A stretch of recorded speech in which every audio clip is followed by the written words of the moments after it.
Son günlər ölkə ərazisində müşahidə olunan intensiv və fasiləsiz yağışlar iri çaylarda, xüsusilə Kür çayında suyun səviyyəsinin artmasına səbəb olub. Son bir həftədə çayın Salyan rayonu ərazisindən keçən hissəsində suyun səviyyəsi 1,5 metrdən çox yüksəlib. Bu isə xüsusən əvvəlki daşqınların fəsadlarını yaşayan sakinlərdə yenidən narahatlıq yaradıb. Ciddi narahatlığa əsas varmı? Hansı tədbirlər görüləcək? Baxaq.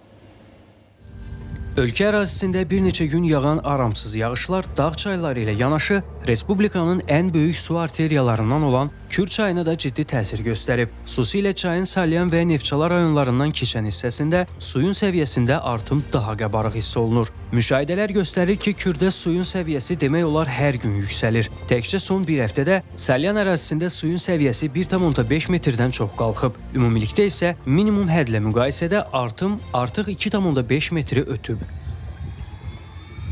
Suyun səviyyəsinin artması artıq çayın ekosisteminə də təsir göstərib. Belə ki, Kürdə əvvəllər görünən kiçik adacıqlar su altında, Tuğay meşələrinin bəzi hissələrindəki ağaclar isə suyun içində qalıb. Mövcud vəziyyət əvvəlki illərdə baş vermiş daşqınları xatırlayan sakinlərdə narahatlıq yaradıb. Daşqın səviyyətində olmasa da indi azca içimizdə həyəcan var, ola bilsin daha qalxa bilər su. Əvvəlin görmüşük, əziyyət çəkib cəmaət.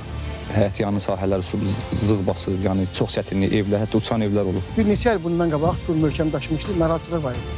İndi də biraz bizə çək-çəkə əmələ gəlir ki, birdən gəl daşar, o problemi yaranır. Ona görə elə qabaqcan yuxarı təşkilatlar vaxtda tədbirlər görsünlər ki, Kürün gələcək daşmaq təhlükəsi olsa qabağını alsınlar. Mütəxəssis deyir ki, Kür çayının səviyyəsinin qalxmasında təkcə yağan intensiv yağışlar yox, həm də Qafqaz dağlarında qarın əriməsi də rol oynayır. Bu vaxtlarda qarın əriməsi baş verəcək və Kürün səviyyəsi qalxa bilər.